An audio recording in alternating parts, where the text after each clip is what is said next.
یہ ایک کوشچن جو ہے یہ اڈاپشن کے حوالے سے ہے، اور یہ خاتون کہہ رہی ہے کہ میں اپنے 2 نیفیوز کو پاکستان سے اڈاپٹ کرنا چاہتی ہوں۔ اس کی وجہ یہ ہے کہ ریسنٹلی ان کے والد صاحب کا، ان بچوں کے والد کا انتقال ہو گیا، اور میری بہن کی مالی حالت اتنی مضبوط نہیں ہے کہ ان بچوں کی کفالت کر سکیں۔ بتا رہی ہیں کہ ایک بچے کی ایج جو ہے وہ 13 ہے، اور دوسرا بچہ جو ہے ابھی 15، ابھی ریسنٹلی جو ہے گزشتہ مہینے اس کی ایج جو ہے وہ 15 ہوئی ہے۔ تو یہ پوچھ رہی ہے کہ کیا یہ پاسبل ہے کہ میں ان بچوں کو یہاں پہ اڈاپٹ کر کے یہاں پہ بلا سکوں۔ دیکھیے، اڈاپشن کی جو آپ بات کر رہی ہیں اس میں پاکستان میں اڈاپشن نہیں ہوگی، لیکن اڈاپشن کا راستہ ان کا کھل جائے گا۔ تو ایسا پاسبل ہے، کیونکہ پاکستان میں جو ہے وہ جو قانون ہے اس کے مطابق اگر بچوں کی آپ لیگل کسٹڈی لے لیتی ہیں تو وہاں کی کورٹس جو ہیں ان کو لیگل کسٹڈی آپ کو دینا پڑے گا۔ اس کے علاوہ جو امپورٹنٹ ایسپیکٹ ہے وہ یہ ہے کہ آپ کو ثابت کرنا پڑے گا، جس طرح سے آپ نے بتایا کہ ایک پیرنٹ کی تو ڈیتھ ہو گئی اور دوسری پیرنٹ کی مالی حیثیت نہیں ہے کہ وہ ان بچوں کی پرورش کر جائے۔ تو اس میں پاکستان میں جس وقت یہ پروسیس شروع کیا جاتا ہے تو اس میں سب سے امپورٹنٹ ایسپیکٹ جو ہے وہ یہ ہے کہ آپ کو ثابت کرنا پڑتا ہے کہ بچے جو ہے وہ آرفن ہو گئے، بچے ان ادر ورڈز یتیم ہو گئے۔ اگر ایک پیرنٹ کی وفات ہوگی اور دوسرا پیرنٹ اس قابل نہیں ہے کہ وہ بچوں کی پرورش کر سکے، اور بچوں کو یا تو وہ ابینڈن کر رہا ہے یا بچوں کی لائف کو جو ہے خطرہ بن رہا ہے، تو پھر اس صورت میں یہ آرفنیج کے ذریعے سے ان بچوں کو لیگل کسٹڈی میں لے کے یہاں پہ ان کو بلایا جا سکتا ہے۔ اس کا ایک اور ایسپیکٹ یہ ہے، آپ نے لکھا ہے کہ آپ امریکن سٹیزن ہو، دیٹس فائن،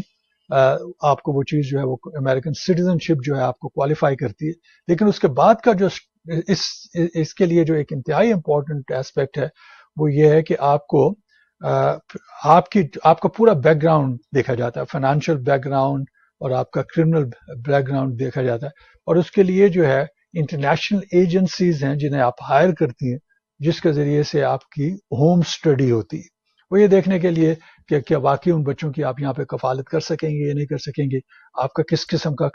کوئی کسی قسم کا کرمنل ریکارڈ وغیرہ تو نہیں ہے، کیا آپ جہاں پہ رہتی ہیں وہاں پہ ان بچوں کے لیے جو ہے وہ اچھی جگہ ان کو مل سکے گی، وہ اپنے طور پہ اس گھر کے اندر رہ سکیں گے، وہاں پہ بچوں کی گنجائش موجود ہے وغیرہ وغیرہ۔ بچوں کی ویلفیئر اور چائلڈ انٹرسٹ کے حوالے سے وہ بہت سی چیزیں دیکھتے ہیں، اور اس طرح سے جیسا میں نے بتایا کہ آپ کا بیک گراؤنڈ دیکھا جائے گا۔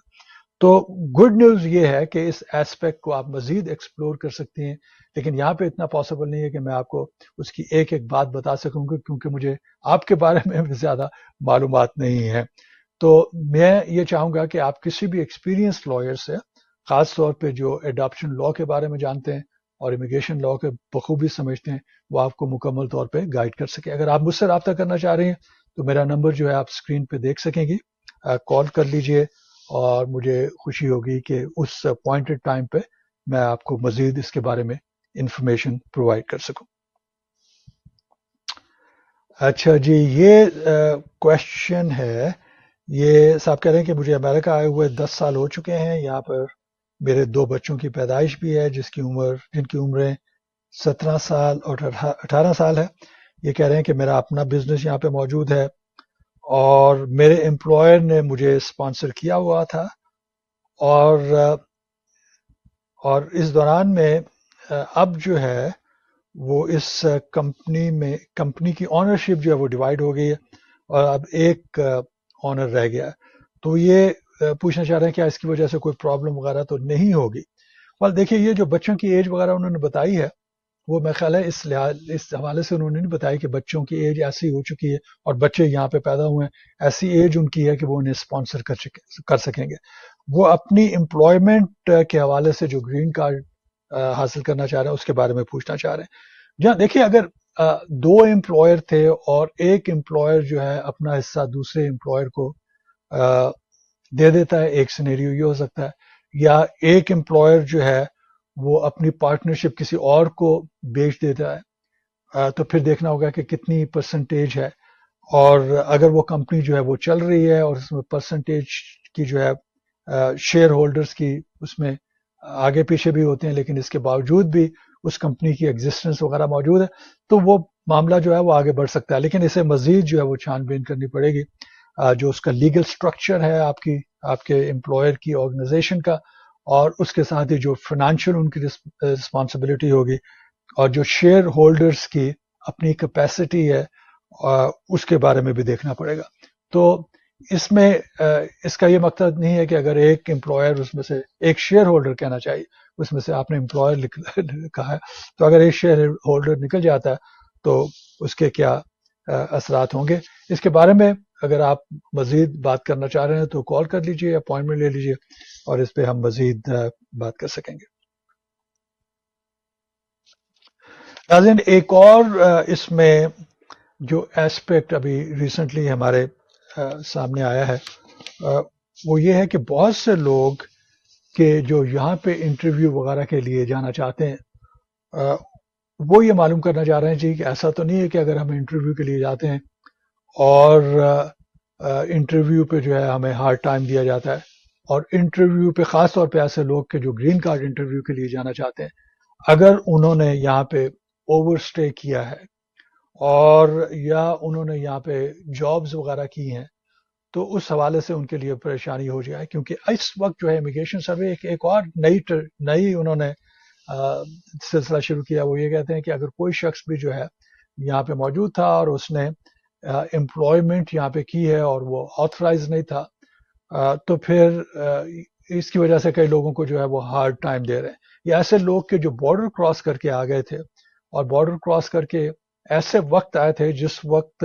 کسی قسم کی ان پہ اس قسم کی پابندی نہیں لگتی تھی کہ ایسے لوگ کے جو بارڈر کراس کر کے آئے ان کا انٹرویو یہاں پہ نہیں ہو سکتا۔ کافی پرانے کیسز ہیں جو لوگ یہاں پہ آ گئے تھے اور اب وہ انٹرویو کے لیے جا رہے ہیں۔ تو امیگریشن سروس اگر یہ پوائنٹ آف ویو لے کر سامنے آتی ہے کہ جی یہ لوگ تو اللیگل طریقے سے، ان کی جو ٹرمینالوجی ہے وہ یہ کہ اللیگل طریقے سے داخل ہوئے تھے، اور اگر اللیگل طریقے سے داخل ہوئے ہیں تو یہ اٹ سیلف ایک کرائم ہے، اور اگر یہ کرائم ہے تو ان لوگوں کو گرین کارڈ نہیں ملنا چاہیے۔ اس طرح کی ایک دو باتیں میں نے آگے پیچھے لائر سے جو ہے وہ سنی ہے کہ اس قسم کی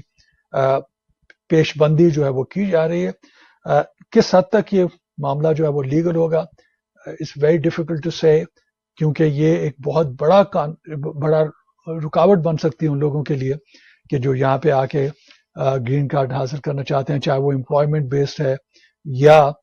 فیملی بیسڈ ہے۔ تو ایسے کیسز میں آپ کو چاہیے کہ اپنے لائر سے جو ہے مزید ڈسکشن کریں اور دیکھیں کہ اس میں کسی قسم کی آپ لوگوں کے لیے پرابلم تو نہیں ہے۔ ناظرین، یہ جو ہے ایک کنٹیسٹڈ ڈیورس کے بارے میں کوشچنز ہے۔ یہ خاتون کہہ رہی ہیں کہ میری میرج ہوئے 5 سال ہو چکے ہیں اور میں نے سٹیزن شپ کے لیے بھی اپلائی کر دیا ہے، اور یہ کہہ رہی ہیں کہ اگر انٹرویو کے وقت میری اور میرے ہسبینڈ کی جدائی ہو جاتی ہے تو اس کا کیا اثر ہوگا۔ میرے ہسبینڈ جو ہے ان سے انہیں گرین کارڈ انہیں سٹیزن شپ حاصل کرے ہوئے 10 سال ہو گئے۔ دیکھیں، اس میں 2 چیزوں کو آپ کو ذہن میں رکھنا پڑتا ہے۔ ایک تو یہ ہے کہ اگر آپ میرج کی بنیاد پہ، اگر آپ یہ کہہ رہی ہیں کہ جی میں میرج کی بنیاد کے اوپر میں نے گرین کارڈ حاصل کیا تھا اور اس کے ذریعے سے اب میں سٹیزن شپ حاصل کرنا چاہتی ہوں کیونکہ میری میرج ایک یوز سٹیزن سے تھی اور وہ 3 سال سے قائم ہے، تو میں اس بنیاد کے اوپر سٹیزن شپ حاصل کرنا چاہتی ہوں۔ ایک تو یہ راستہ ہے۔ دوسرا راستہ یہ ایکسکیوز می دوسرا راستہ یہ ہے کہ اگر آپ وہ 3 ایئرس کا راستہ استعمال نہیں کر رہی اور 5 سال سے آپ کے پاس گرین کارڈ ہے، تو پھر آپ کی میرج کا سسٹین ہونا یا نہ ہونا اس کی کوئی اہمیت نہیں ہے۔ اگر وہ میرج قائم نہیں بھی ہے تو آپ اگر سٹیزن شپ حاصل کرنا چاہ رہی ہیں اور 5 سال کی بنیاد پہ حاصل کرنا چاہ رہی ہیں تو اس میں آپ کے لیے کوئی رکاوٹ نہیں ہونی چاہیے۔ اچھا جی، یہ آخری کویشچن ہے، بڑی جلدی سے میں آپ کو بتا دیتا ہوں کیونکہ ہمارا وقت جو ہے وہ ختم ہو گیا۔ ایفیڈیوٹ آف سپورٹ کے حوالے سے یہ کہہ رہے ہیں کہ اگر کوئی شخص جس کی ایج 17 ہے، کیا وہ ایفیڈیوٹ آف سپورٹ ایک فیملی کے لیے دے سکتا ہے یا نہیں دے سکتا۔ وہ کہہ رہے ہیں وہ امریکن سٹیزن ہے اور امریکہ میں ہی رہتا ہے اور اس کی آمدنی بھی کئی بزنسز کی وجہ سے ہے، گو کہ وہ ابھی 17 ایئرس کا ہے. تو ایفیڈیوٹ آف سپورٹ کو جاری کرنے میں ایک شرط اس فرد کے لیے یہ بھی ہوتی ہے کہ وہ 18 یا 18 سے ابو ہو.